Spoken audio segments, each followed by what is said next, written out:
You want to know what's funny? People have the ability to project their thoughts as invisible waves through space, and they have special little organs that let them receive these invisible waves, and it's called talking and listening. People take it for granted. You only hear what people want you to for a reason. Skipping that isn't a superpower.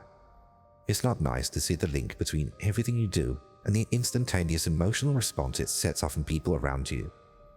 You don't need to see the flush of blue wave disappointment that rolls through your father's mind when you're shown the A- you got on a test. You don't need to see how a lover feels when they see you in discolored boxers and woolen socks. It's good enough that they lie. You should be happy with those lies, because a person is not just the sum of their thoughts. A momentary flicker of revulsion a partner feels when they walk in a new spoon it guts into the toilet after eating some dodgy takeout. That's not who they are. The fact that they push that disgust aside and still help you up, that's who they really are. I hate seeing these things.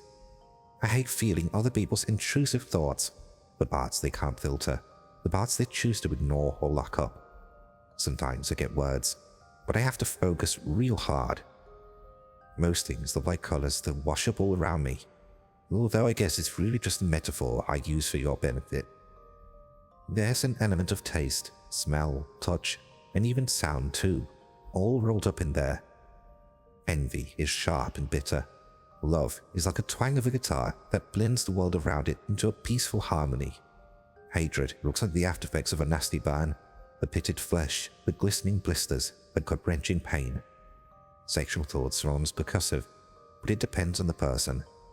Some people have a pneumatic drill thumping away in their head. For others, it's more like a crashing of waves on a beach.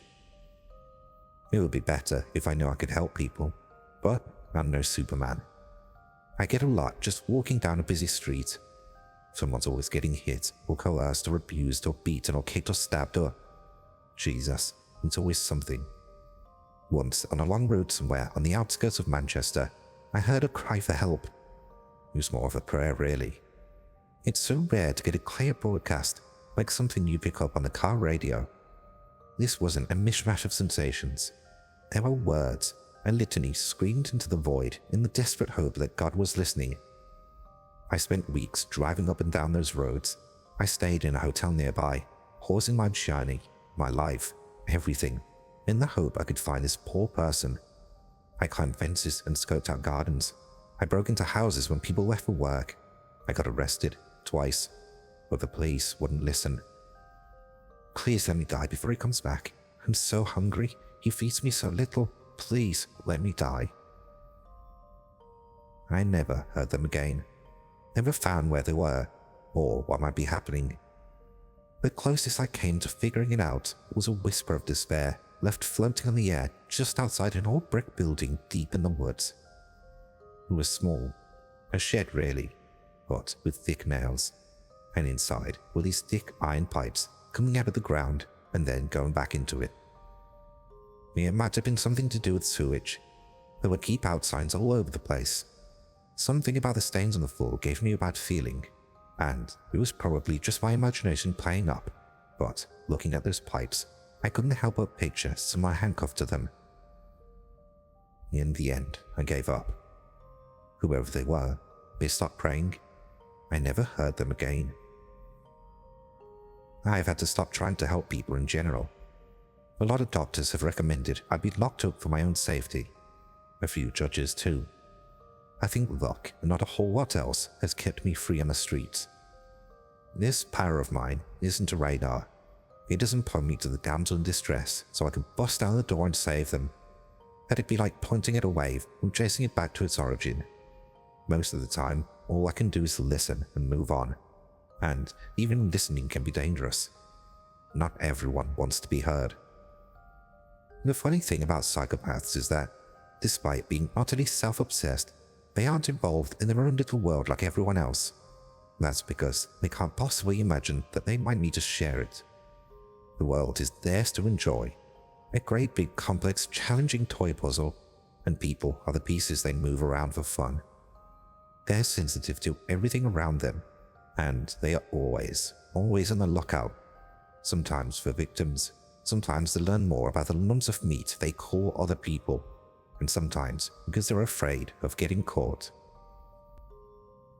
It was an intake of breath that nearly killed me. A single slip-up that forever taught me to be careful about how I react to other people's thoughts.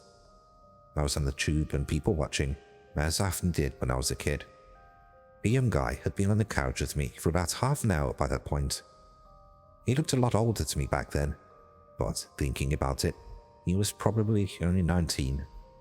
He had a baseball cap down over his eyes, but I knew he was projecting his mind into the whole damn train, drinking the world in.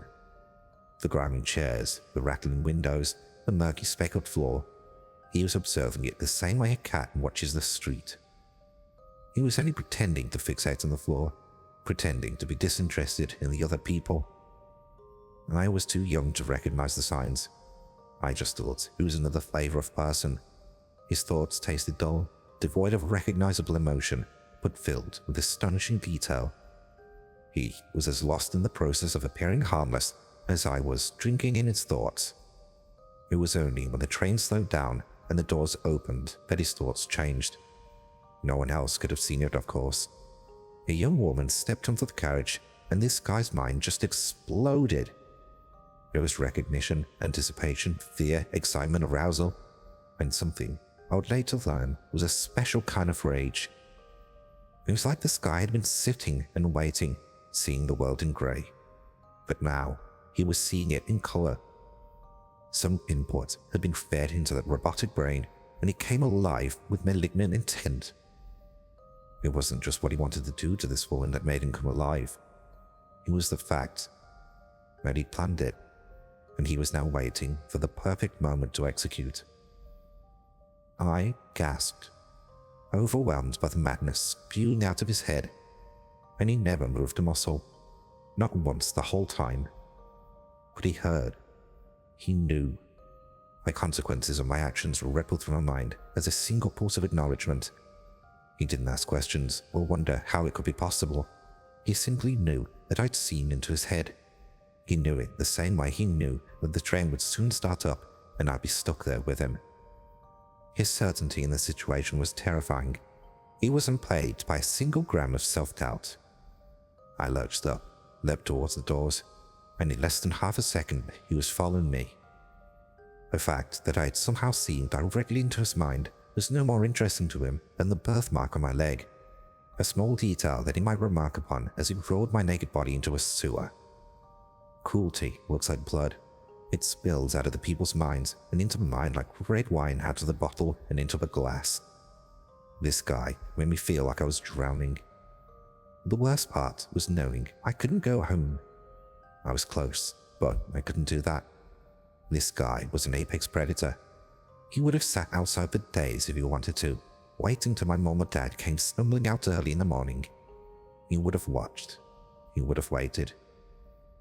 I couldn't read his exact intent, but it tasted like copper and was warm to the touch.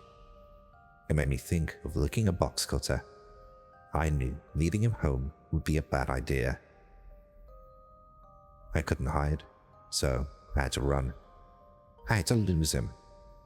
I ran a long, circuitous route through the city, through parks and alleys and markets with sizzling meat and open produce, until at last it felt as if my legs were going to turn to chalk and crumble. I had to lose this guy. I knew it. So, at some point, I doubled back and started heading towards the same platform I'd fled. I could sense large groups of people moving around, and I timed the journey carefully so that I was stumbling down the escalator just as the last passenger climbed aboard the departing train. I'd reached the carriage seconds before the doors closed, confident I'd given the guy the slip. When I turned back, he was standing there with a blank expression. He'd never relented during the whole chase, not once. He was barely even tired. If those doors hadn't closed just then, if my timing had been slightly off, he would have been aboard the train with me, and I probably wouldn't be here telling you this. True psychopaths are exceptionally rare, thank God. They're actually the least of my worries now. Dead people are a bigger deal to me. They're far harder to avoid. Cemeteries are a firm no-go. but at least the long-time dead have the decency of keeping it quiet. Their thoughts are like wisps of smoke. Recent deaths are a little more visceral. I drove past the car crash once and just blacked out. The police gave me a breathalyzer because they thought I was drunk. Thankfully, I convinced them that I just had a weak stomach and the blood-splattered windscreen had upset me. They bought that. How could I have possibly explained to them that the psychotic shock of death had knocked me senseless? I had heard a man's death cry. I could feel the scream he never finished, as if he was trapped in my own throat. But that wasn't the whole picture. The worst part was that the guy was still screaming. They couldn't hear it, but I could. He'd caught a glimpse of himself in the mirror as his corpse was hauled out, and he'd started screaming. Not with his voice, but with his mind, with his soul. By the time I started my car up, he'd been at it for over an hour. When the ambulance drove his crumpled body away, he was still screaming. He would still be screaming in the morgue, and he'd still be screaming when his family buried him. And after that, he'd scream for months, maybe years, until eventually the dark and the quiet and the total absence of sensory input would liquefy his mind, and that scream would wither until it was nothing more than, well, a wisp of smoke. I highly recommend cremation, by the way. The journey is the same, but at least it's quicker. Whatever energy the universe gives to us has to go back. You have to be dismantled, dust to dust, right? That doesn't just mean the body. It means the very soul itself. Better to go quickly, because if the sound of a recently buried casket is anything to go by, it's damn terrifying. Everything is dying.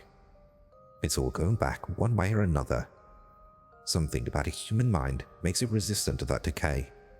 I figure that process must vary a bit from person to person. Some places can even carry stains from things that happened a long time ago. You're familiar with this idea, I'm sure. The notion that a really horrific death leaves a kind of spectre behind that haunts the area. It's not uncommon. The freakiest thing for me is that the thoughts are indistinguishable from a living person's. The only difference is they're not live thoughts. They're recordings. Sometimes that means climbing a normal-looking hill and catching whiffs of an ancient Neolithic ritual, like cries uttered in a long-dead language. Sometimes it means hearing the Germanic bark of Old English as you cross a random street in London. In Scotland, there's even places you can catch flickers of ancient Roman battle cries. That's pretty cool. What's less cool is that sometimes we pick up on a stain that doesn't belong to a human. You know what I mean. You do. Everybody has a little bit of what I have. Did you ever just randomly hate something as a kid? Usually, it'll be some place like maybe the cupboard under the stairs, or the attic, or a well, or an old outhouse, or a spot in your garden where the patio floor is chipped away and you can see down into the crawl space under your house. That's not an overactive imagination. There are places where sunlight hasn't reached for a very, very long time. Old houses abandoned in the middle of the woods, deep pits carved into the earth, the hearts of ancient forests, the boughs of trees so thick and old that nothing can grow in the stony soil because it is forever night on the woodland floor. You know the places. You don't need me to tell you about them. Every one of us has intruded at some point on a part of the world that just feels indecent, even a little bit hostile. I used to hate the space under the stairs in my first house. It was the way it descended into nothing, the way the ceiling got lower and lower, but the floor didn't go anywhere. And of course, it was dark. So dark you never saw the back of it. Even when I was a teenager and helped my dad move out, I never took the time to see right toward the back.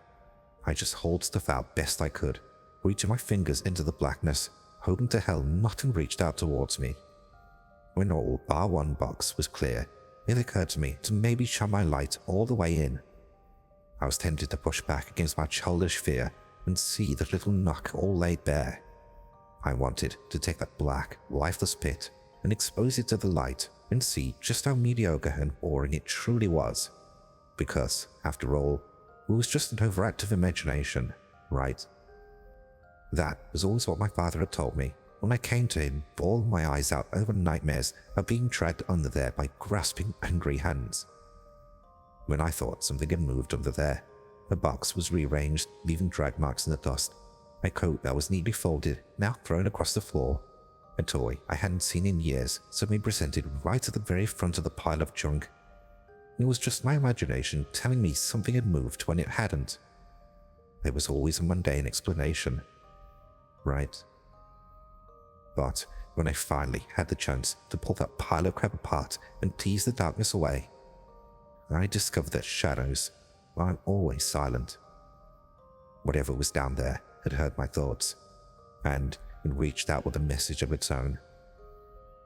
"You're welcome to try," it said.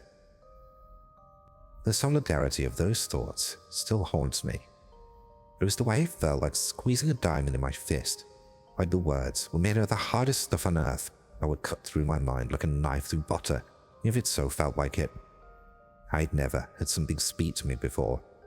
I caught the occasional word or phrase from other people, but those were clear thoughts. They weren't communications sent out with postage stamps and return addresses. They were more like graffiti in a public toilet. But those words were sent right at me, laser-guided and dispatched straight into my skull. I couldn't begin to imagine what kind of mind had sent them. If there was an image or sensation that accompanied those words, it was the taste of cobwebs and nothing else. God, it scared the hell out of me. I didn't raise my hand and challenge the shadows. Instead, I dragged the final box out and made sure to never lift my eyes. I was too afraid of what I might see. It's funny, but on the drive home, my old man told me he was proud of me for clearing the stairs out. It wasn't just because he'd known I'd been scared of that place as a kid, but even he had to admit, as an adult, it freaked him the hell out too. Lots of people are like that. They get little vibes that they attribute to nothing. I once went out with a bunch of film students to help them shoot a final year project. The gear was heavy, and I had a car, so that's how I tagged along. Anyway, the director, well, the dude in charge, I guess, he was hardly a professional, had spotted an old, half-burned house in the woods a few years back and wanted a few shots of it. We got lost out there looking for that house. The dude was obsessed with it. Funny thing is, after walking for 3 hours to find this place, when we finally got there, no one bothered to go inside. I always think that's quite remarkable. First time I laid eyes on that place, I figured I was going to have to pull some theatrics to stop anyone going in. I was close to something smart, something old, something hungry. I don't know how a house can look evil, but it just did. I didn't want to go near it. What amazed me was that no one else did either. The director took one look and I could feel his artistic obsession melt away. He took a few photos, awkwardly asked one of the actresses to stand by the front door, and after a while, he just mumbled something about the light being all wrong, and we left. No one chided him about it. We were all just thankful to put some distance between us and that house. If I have any moral or lesson to impart, it's this. Go with your instincts. That guy was a hardcore atheist, but he didn't try to prove to himself that the fear he felt in the house's vicinity was rubbish. He had nothing to gain by entering the house, and some part of him told him he had plenty to lose. So, he didn't go in. How many lives were saved because of that one decision? It's not always that simple. A few years back, I helped out with a missing persons case. I don't mean the cops came to me and I held some scraps of old clothing to sense the victim out. I mean that I saw a poster, called up the number, and asked how to help. There was a volunteer search party going on, and I wanted to be there. Even if my powers aren't that useful, I really felt like I needed to be part of that search team. Maybe it was the fact that it was a little girl's face on the poster, about 9 or 10 years old.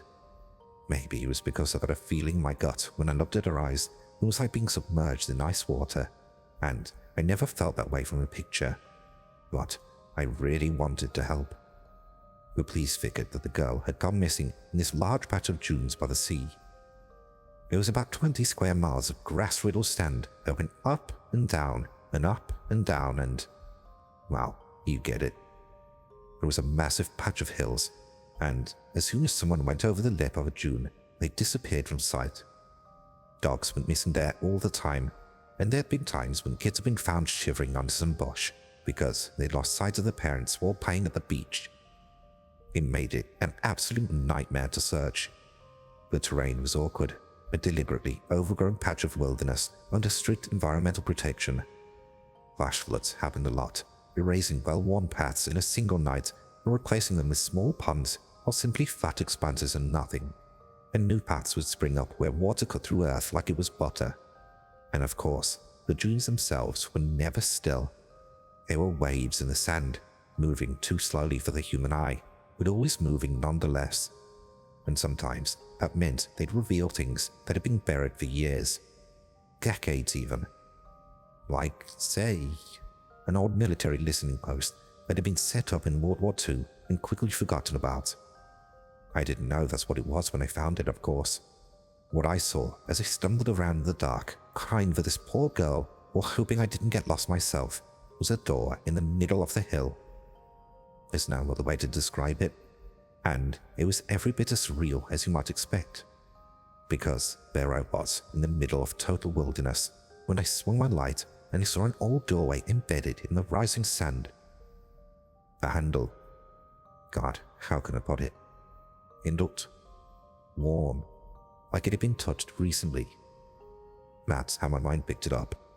I just knew the second I looked at it that someone had curiously tugged at the metal until the latch gave way and the door swung open with a loud, eerie creak. When I tried the handle, it seemed somehow familiar, as if the sound and feel of it had already been committed to my memory. Looking in, I saw a stairway going down 2 or 3 steps before it disappeared into sand that had filled the tunnel like rising water. It was a dead end that I desperately wanted to ignore, except something told me not to. And when I glanced down, I noticed footprints in the sand. They were clear as day, little ones, smaller than my hand, scuffing an awkward gait. That made me look closer, even though I sure as hell didn't want to. This place was wafting malintent towards me, practically blowing itself up like a puff of fish, scaring away predators. I didn't want to test it or push it. I wanted to leave it the hell alone. But those footprints. I got down on my hands and knees and saw that the sand didn't quite reach the ceiling. The stairway descended for maybe a meter and must have leveled off, because in one place I could shine my way through right to the other side. The sand filled the stairway like water in a U-bend, and where the steps rose up again, there was an open space.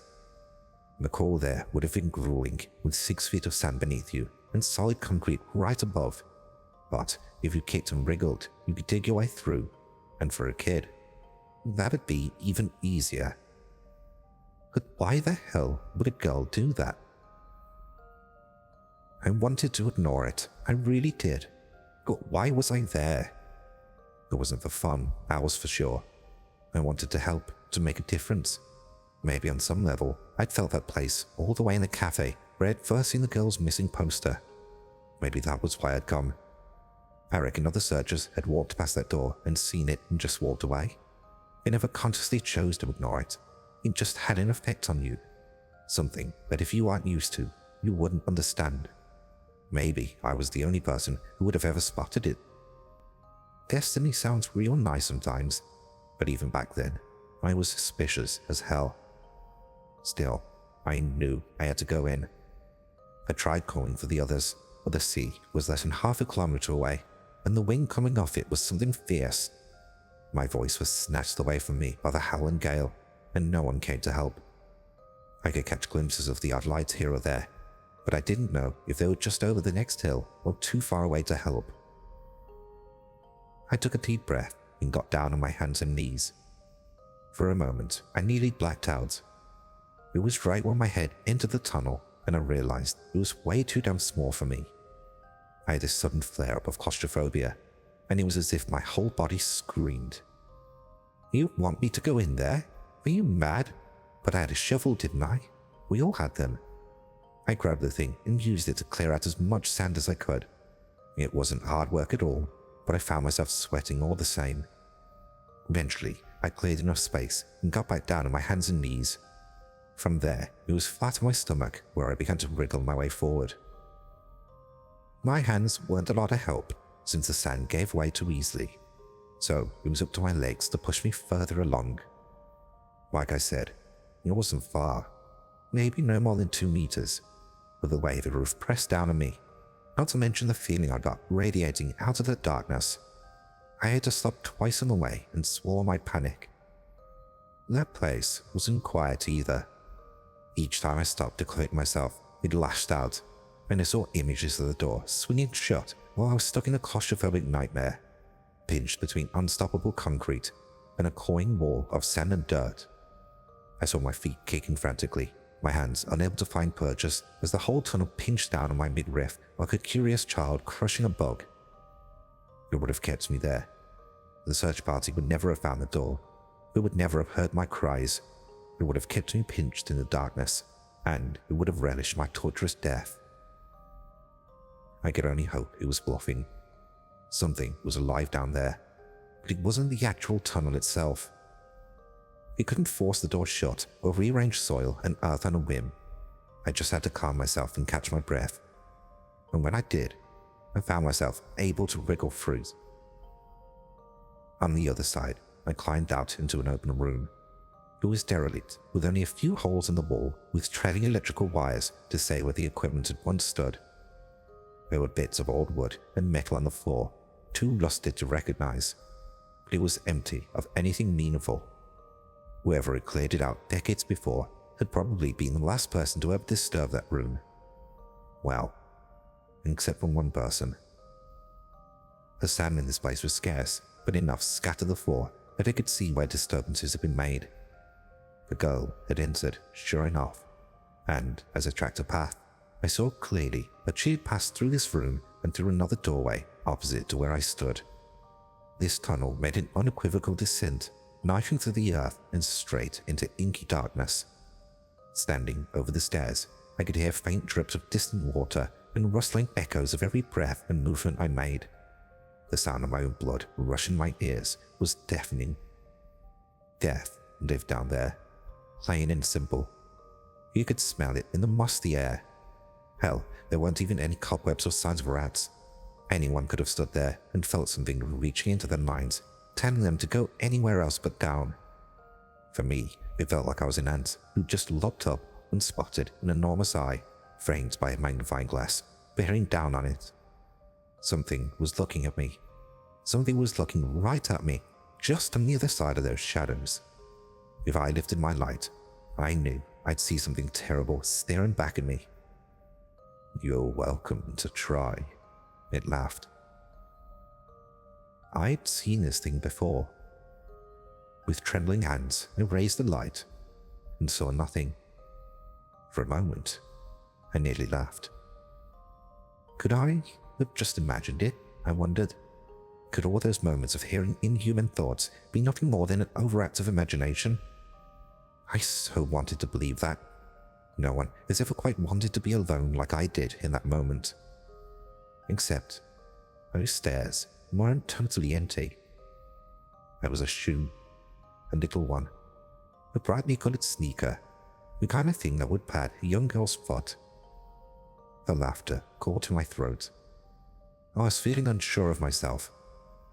Had I really heard those taunting thoughts echoing from the dark? Did it even matter? I had to go down. I had to see. I took the steps one at a time until I reached the bottom. My first instinct was to check the space ahead, to see further into the darkness. The dripping human space that greeted me was as derelict as the room above, except down here, the walls weren't as clean.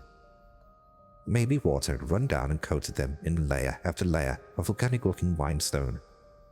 Whatever it was, it lent the tunnel a slightly warped appearance, as if the very laws of perspective were twisted out of sync by the dark. When I was content that the tunnel was empty, I let my eyes fall down to my feet, where I examined the shoe. There wasn't so much as a scratch, even the shoelaces were still tied. I touched it, and for a brief moment, I willed myself into the object's past, seeing what emotions still lingered close to its history. Nothing about the process is reliable. but it was my best hope. And that was when the strangest image came to me. The last time that shoe had been on a girl was on the beach. She was with her father, running and giggling. He told her he had a secret and whipped her up into his arms. She felt happy in that moment, safe. She hadn't seen the man in so long. He promised her a vacation, but she mustn't tell Mummy. The funniest thought entered my head when I looked up towards the tunnel. The ripped limescale that coated the walls was grossly discolored, a peculiar rainbow of bone white and sickly purple. It stank as bad as it looked. And that voice, the one inside the shadows, it had shut up awfully quickly. Hadn't I challenged it by raising the torch? For something whose thoughts had reeked of millennia-old hatred, it had fled back from the light as if it never had any power to begin with. I took a step backwards and dropped the shoe. Could it read my mind too? Could it feel the realization that had dawned on me, freezing my whole body in place as if a bucket of ice had been poured over my head? I think luck, once again, had played a big part in my escape. Had I stepped just another foot forward, I would have been caught. The tunnel snapped shut barely a few inches from my feet. For a split second, I saw nothing but a wall of muscle, and when it reopened, there was a quivering, puckering, hungry meat hole the size of a manhole. The rims of its muscular mouth was dotted with 100 beady eyes that glared at me with rage. It had expected something so tasty, so real. Instead, all it got was a mouthful of dust. I was so frightened, I scrabbled backwards on my hands and feet. For a brief moment, the torch was losing my grip, and I lost sight of the gaping mouth that slobbered after me, only to turn back in an instant and see that it was gone.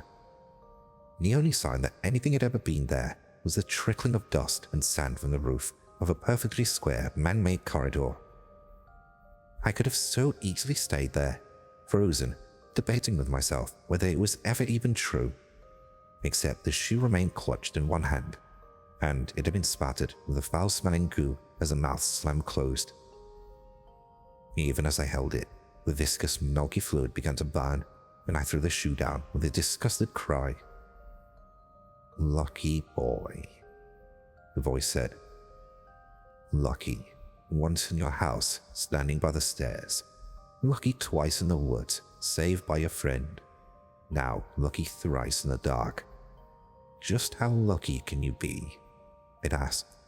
"If you keep poking around in places you don't belong, your luck will run out."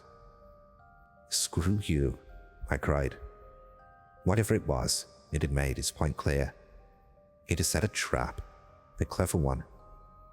The girl wasn't on the beach. She was with her damn father somewhere on Ireland. I had sensed his intent buried deep within the memories that lingered around the shoe like secondhand smoke. The shoe had been taken by something else, put to use as bait for me. And I still wasn't safe. I crawled right into the belly of the beast like a goddamn idiot. I hurried back up the stairs, trying to ignore the rising waves of emotion that were crashing through the bunker. It felt like I was escaping a flash flood of oil. I could feel that thing, whatever or wherever it was, flexing its muscles just out of sight. That. What was it getting ready for? What did it want? My light fell up on the way out, and all the breath left my body like I'd been punched in the gut. For a brief second, a fractional moment of time too small to quantify, the tunnel I dug in the sand wasn't there. Instead, there was a mouth, just like the one down below, embedded in the wall of muscle that expanded indefinitely out of view. But then the torch caught up with my eye, and the light revealed a plain man of sand with a small crawl space between it and the ceiling. There were no calcified spikes that threatened to skewer me, no gobbling ribbed esophagus, slick with digestive fluids, waiting to swallow me whole.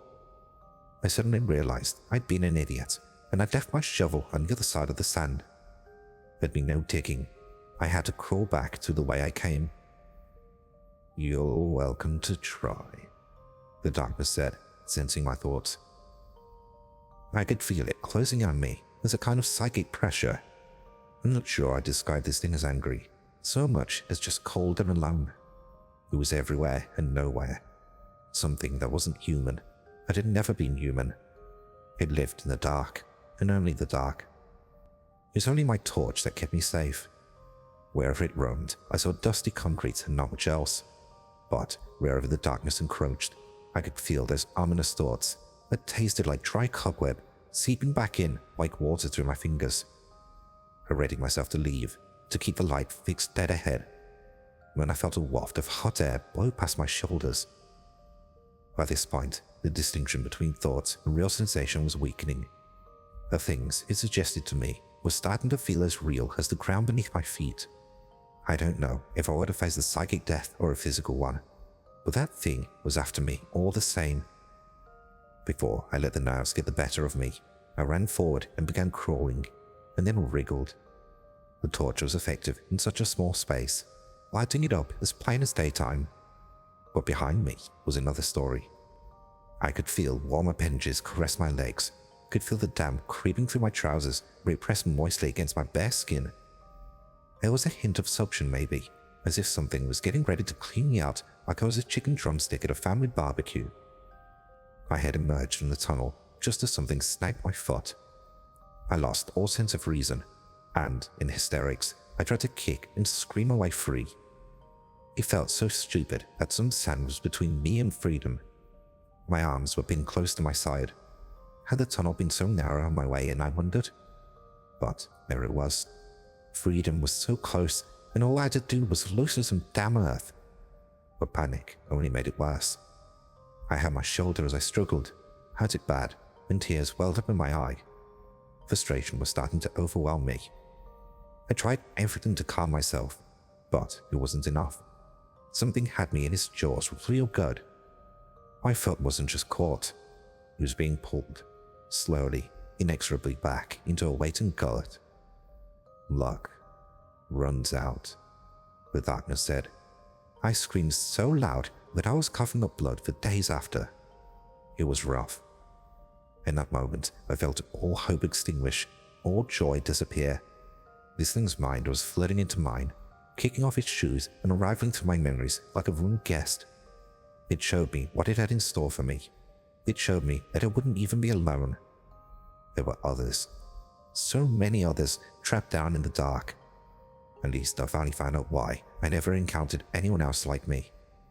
We make ourselves known to the predators that lurk behind every shadow. This thing had been stalking me for a long, long time. Someone out there heard my screaming, although they never quite explained how.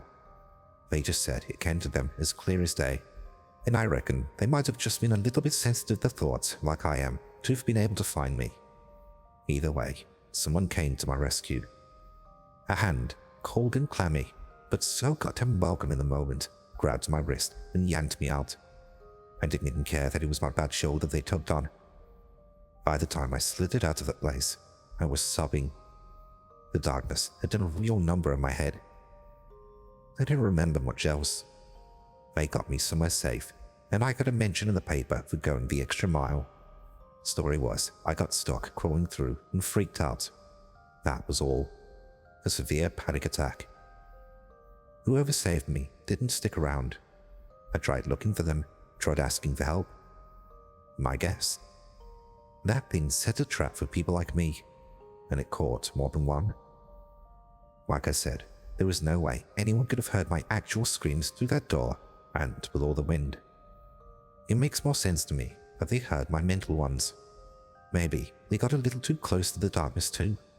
Maybe they glimpsed a little of what had me in its jaws. Who knows? I steer clear of places like that now. Places that have a special vibe. You know the one. People who see me think I'm overreacting. Think I'm being a coward or superstitious just because I won't go down into the basement or take a lonely walk to an outhouse. I'd like to tell them the truth, maybe even show it to them. But I couldn't do that. Seeing this thing, noticing it, I think that's what ticks it off. Anyone could have gone to that place and had no trouble. It showed itself to me because I'd spotted it years before. And who knows, maybe it's not the only thing like it. Like I said, we all have those gut feelings, don't we? Everyone, no matter where or when we live, have had those kinds of feelings. There are always places that give us the creeps. We need to trust those feelings more often.